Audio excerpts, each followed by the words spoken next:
todo esto empieza a ser una novedad.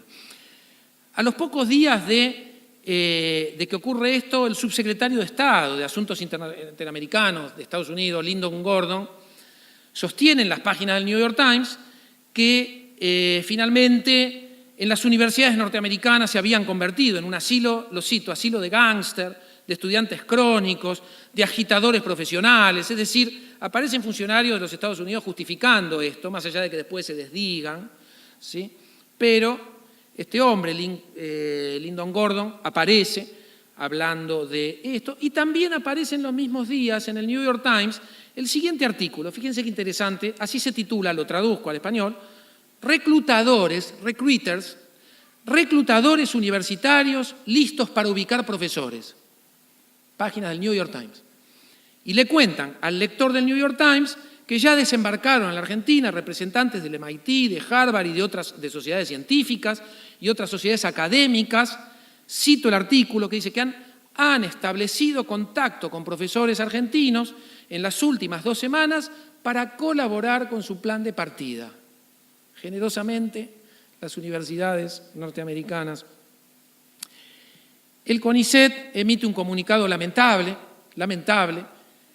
respecto de lo que pasa. Ahí está la figura de Hussain intermediando para hacer justicia cuando uno lee el acta de directorio del 2 de agosto, es decir, unos días posteriores, que es una reunión de emergencia frente a los hechos, bla, bla, bla, bla, y una discusión bastante lavada, por lo menos por lo que traduce. Y ahí se ve que hay como una confrontación en el directorio, en el cual algunos miembros del directorio, como Jean Biaggi, como Hayek, astrónomo de la Universidad de La Plata, que reclaman que el CONICET haga una declaración fuerte, y CONICET, que ya se había entrevistado con Onganía, que dice, bueno, esto es un episodio político, el CONICET no se ve involucrar, y finalmente sale un comunicado diciendo estas cosas no pueden pasar, pero muy tibio o moderado para lo que finalmente ocurre. Esto es la noche de los bastones largos. Déjenme hacer un epílogo de lo que vino después de la noche de los bastones largos. Como saben, después de la noche de los bastones largos hay algo así como aproximadamente 1.300 docentes de la universidad pública que renuncian, docentes e investigadores que renuncian, hay una migración de 300 científicos hacia otros países. A partir de ese momento, la fuga de cerebros en la Argentina arranca desde la década de los 40 por goteo, ¿sí? Por goteo. Lo que ocurre en la década de los 60 es que claramente se dispara y va a pasar a ser un hecho crónico, alarmante, no solo en la Argentina, en general en América Latina, desde la década de los 60 hasta la década de los 90. Inclusive en la Argentina esto, a mi juicio, se empezó a revertir a partir de la primera década del siglo. Hoy veremos cómo se continúa con este proceso. Estas probablemente sean las consecuencias, ¿no?, más visibles, lo que va a ser la fuga de cerebros y una universidad pública, incluido el CONICET, que va a ingresar en un periodo de lo que podríamos llamar decadencia respecto de lo que había ocurrido entre lo que podríamos decir desde el año 46 hasta el año 66, con discontinuidades, pero se ve un proceso de acumulación de capacidades en las universidades, de crecimiento de la población científica, de crecimiento de las dedicaciones exclusivas, etcétera, etcétera, más allá de la ruptura que significa el golpe del 55. La universidad se recupera a partir del 57, 58, con problemas, siempre hablando, cuando uno dice positivamente, positivamente relativo a nuestros países, ¿no?, de la región. En el caso particular de la Argentina, va a haber un premio Nobel en el año 70. Sin embargo, claramente aparece un periodo de decadencia. Déjenme nombrar a un personaje menor, pero déjenme nombrarlo para tomar una referencia. Osiris Villegas, un general que va a ser el ideólogo de Onganía, que ya había sido ministro del Interior de Guido, que es quien reemplaza a Frondizi cuando se lo derroca a Frondizi. Este militar ideólogo de Onganía, que queda al frente del Consejo Nacional de Seguridad, durante el gobierno de Onganía hay un Consejo Nacional de Desarrollo y un Consejo Nacional de Seguridad, Desarrollo y Seguridad, 2 organismos estratégicos para planificar la economía. Es creado el Consejo Nacional de Desarrollo en 1966. En el Consejo Nacional de Seguridad es donde se va a formular la doctrina de la seguridad nacional adaptada a la política económica de Onganía. Quiero citar esto, quiero contarles cómo se vincula en este ciclo de dictaduras que comienza en la Argentina, cómo empieza a ser concebido el desarrollo económico bajo la idea de que, primero, para que haya desarrollo económico hay que disciplinar a la sociedad, porque el desarrollo produce inestabilidad social, ¿sí? Y el comunismo acecha, por lo tanto necesitamos disciplinamiento para llevar adelante lo que se llama desarrollo, entendido desarrollo como industrialización. Este hombre, Osiris Villegas, publica un libro que se llama Políticas y Estrategias para el Desarrollo y la Seguridad Nacional, donde reconoce como, dice Osiris Villegas, como consecuencia de la industrialización se acentúa el problema social. De allí la imperiosa necesidad de planificar. Dice, la ciencia y la técnica se constituyen en basamento fundamental del desarrollo y por ende de la seguridad. En este esquema, dice Villegas, los países que hoy renuncian a crecer rápidamente están condenados de manera inexorable a la dependencia externa y a la indisciplina y el desorden interno. Fíjense cómo se va vinculando desarrollo a disciplinamiento y el disciplinamiento a la supuesta industrialización y cómo dentro de la categoría de disciplinamiento entra la ciencia y la tecnología. Es decir, dice Osiris Villegas, postergar el desarrollo es posibilitar la gestación de condiciones que lleven a situaciones sociales explosivas. Entonces acá yo quiero señalar una paradoja de nuestros militares, de nuestras Fuerzas Armadas, en general en América Latina, que va a tener que ver justamente con que acá hay una ecuación que es incompatible, una ecuación que no cierra. ¿Cuál es la ecuación? Por un lado, la noción de seguridad claramente se aplica o debe ser aplicada al enemigo interno, ¿sí? Pero la noción de desarrollo apela a la industrialización, a la ciencia y a la tecnología, motores modernizadores de la sociedad en la década de los 60, con contenido muy simbólico. Es decir, industrialización, ciencia y tecnología remite al proletariado industrial y a las universidades, es decir, al enemigo interno. No sé si ven cómo se cierra el ciclo. Es decir, para esta concepción modernizadora, claramente el proyecto es inviable, ¿sí? Desarrollo implica industria, ciencia y tecnología, pero el problema del avance del comunismo justamente está en las fábricas y en las universidades. Eso se va a ver claro con la última dictadura. La dictadura del 76 al 83 claramente va a traer como programa destruir las universidades públicas y obviamente, ¿sí?, va a arrancar o va a iniciar con un proceso de desindustrialización que ya no se va a detener en la Argentina hasta el año 2003, ¿sí? Y este proceso de desindustrialización tiene como consecuencia, como premisa justamente el problema de que hay que desactivar lo que ocurre en las fábricas.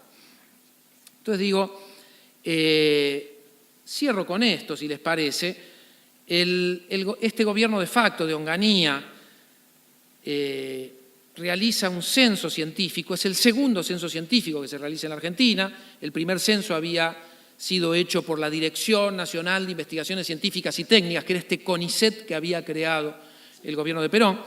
En este segundo censo científico que se hace en el año 69, parece que surge lo que un ingeniero de la Fundación Bariloche, en ese momento, Alberto Araoz, lo expresa de la siguiente manera. Yo no sé si recuerdan, la Fundación Bariloche es algo así como un think tank de gente donde va a estar Jorge Sábato, lo que hoy diríamos pensadores de la autonomía tecnológica, que frente al desastre de las universidades crean esto que se llama Fundación Bariloche para generar un think tank de pensamiento de políticas nacionales para el desarrollo de la ciencia, la tecnología, la industria, etc.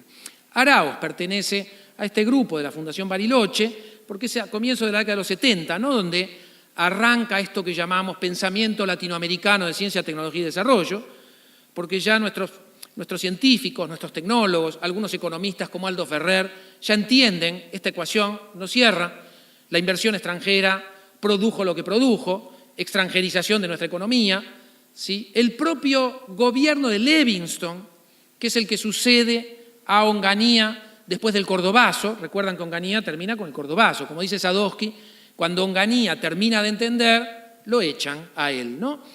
En el sentido de que hay que reemplazar a un general por otro, y este general que viene a suceder a Onganía entiende que la ecuación económica de la industria liderada por la inversión extranjera no funciona, y fíjense la paradoja de poner a Aldo Ferrer como ministro de Economía del gobierno de Livingston. Y ahí Aldo Ferrer formula la ley de compra nacional, y vemos un gobierno de facto que intenta recuperarse del desastre de una década que ocasionó, ¿sí?, estas políticas de apertura, de regulación, inversión extranjera, promoviendo la industria nacional. Se pone como ejemplo la Comisión de Energía Atómica, pero podríamos decir que va a ser una curita para una economía que la atropelló una locomotora.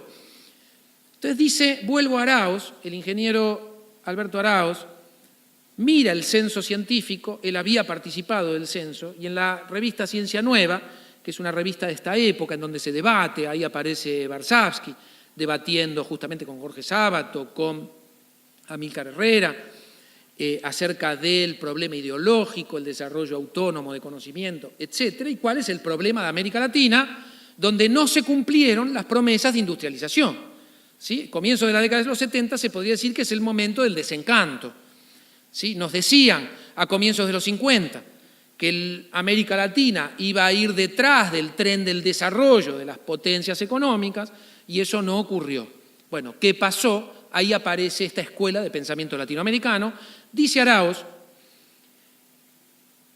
es relativamente pequeño, lo estoy citando, ¿no? Es relativamente pequeño el esfuerzo que el sistema científico argentino dedica a los proyectos de ID, es decir, investigación y desarrollo, para objetivos industriales.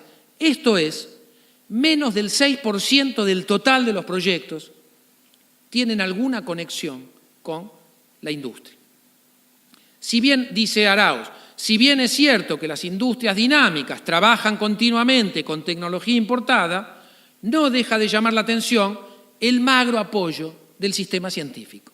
Acá se ve con claridad, comienzos de la década de los 70, se ve con claridad lo que va a marcar el desarrollo posterior con dictadura o con democracia de la ciencia argentina, que es esta desconexión de economía y producción de conocimiento. Cierro con esto. Es doblemente llamativa esta frase de Araoz, es decir, porque podremos invertir el guante y preguntar qué está haciendo el otro 94% de la ciencia argentina, de la ciencia y la tecnología argentina. Si solo el 6% acompaña el proceso de industrialización, que a pesar de todo es dinámico en la Argentina. Cuando uno mira entre el 64 y el 74, el crecimiento del PBI anual de la Argentina va al 4,8%. Eso significa que es el tercer periodo de mayor crecimiento del PBI, ¿sí? Y desde el momento de la industrialización es el segundo periodo. El primer periodo de mayor crecimiento de la economía argentina, liderada por el sector industrial, va a ser del 2003 al 2013. La economía va a crecer al 6,1%. El segundo periodo de mayor dinamismo de la industria va a ser del 64 al 74, que va a crecer al 4, yo lo tenía exacta la cifra que dije recién, que lo había leído, creo que 4,8, se me fue el número, en donde uno ve que el 50% del mercado local farmacéutico lo proveen industrias farmacéuticas locales. El Ford Taunus en 1974 tenía el 90% de componentes nacionales. Está la empresa Siam, está la empresa FATE, su división electrónica, que compite en el mercado local con Olivetti vendiendo calculadora de mano y está desarrollando una computadora para lanzar al mercado. Van a ser todos episodios que va a clausurar la última dictadura, la que comienza en el 76, con las políticas de Martínez de Hoz. El relato que acompaña la llegada ya para quedarse de la ola o del tsunami neoliberal.